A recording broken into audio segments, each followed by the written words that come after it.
name is Rachel and I'm your host.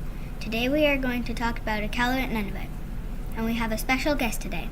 His name is Steve Sullivan and he lives in Iqaluit Nunavut. Welcome to the Canada Facts Show, Steve. Thank you for joining me. Thank you for interviewing me, Rachel. It's quite an honor. I'm very surprised, but I thank you very much for getting in touch. So I have some questions about Iqaluit and Nunavut. First of all, why did you move up to Nunavut? Because, it's super cold up there. That's a very good question, Rachel. I moved to Iqaluit because, number one, it was a wonderful opportunity to come here. I work for a fabulous company, and it's a hotel up here that takes very good care of us. I was hired as a manager here. It was a wonderful opportunity. The pay was good. There were nice benefits and things, so it was really nice, and there was a lot of potential to grow for the future. So, as a fellow who was, in his 40s, that was a good opportunity to start to fulfill some of life's goals and things that way. Yes, trust me, it was a tough decision because of the cold. It's one thing to be in southern Ontario and say, oh, it's cold. It's another thing to be up here. We've just had a week now where we were in the minus 50s, and it got as high as about as low as minus 56 with wind chill factor and such. So trust me, I don't go outside a lot if I don't have to when it's that cold. But it's a very good question. What is the most difficult thing about living in Nunavut? The most difficult thing about living in Nunavut is you're not close to your friends and family. Everybody likes to have their comfort zone and their friends, their buddies, pals, and whatnot. So that's the toughest part is your friends and family aren't here. And what is the best thing about living in Nunavut? The best part. The best part about living in Nunavut is it is culturally a wonderful, wonderful place up here. The people are very warm. It's a wonderful environment. I've learned so much up here about my own country.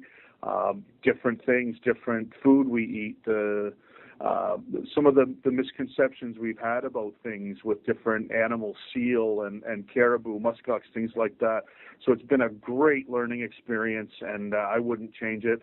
But really the best thing of all is that I met my wife up here, and I happily married with her, and so that's the best part. What kind of food can you get in Nunavut?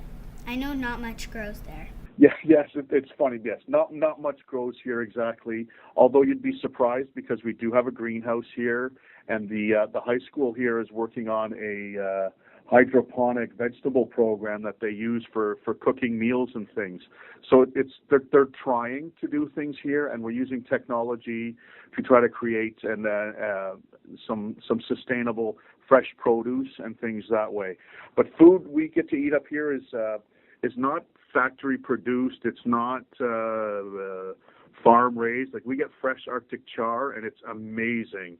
Muskox, caribou, fabulous. Turbot, scallops, shrimp that are fresh, right out of the ocean and things.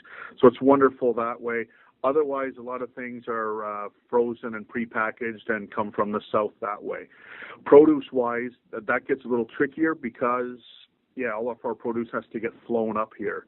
There's no way to drive here or anything that way, so it gets flown in. So we're at the mercy of some different things that way, produce-wise. We don't get all the produce you get in the south, and that's tough for us because you get used to certain things there. What is the different language that I saw on The Amazing Race? Can you speak it? The language you heard on Amazing Race was called Inuktitut at the time, because there are over 40 dialects of this language up here in Nunavut. It's now been referred to as Inuktitut. And do I speak it? I can speak a few words.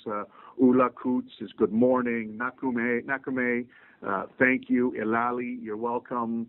So I know a few of the basic greetings, and I know a few of the sort of the common phrases and such, but I'm definitely not fluent. Thank you so much for your time. Have a great day. Rachel, I just want to say thank you very much. It was an honor to be interviewed. I was glad I could share some stuff about Iqaluit. I'm not obviously a great resource, so if anybody wants some more information or anything else, I would be glad to help you out. I can even find some friends of mine here who are Inuit and are are just wonderful, sharing, lovely people, and I can get some people to do some sound bites for you and speak some Inuktitut or Nuktut, as it were. You let me know, okay? But thank you very much again, and I look forward to hearing how the presentation went. That's it for this episode of the Canada Facts Show with our guest Steve Sullivan from Iqaluit. Thanks for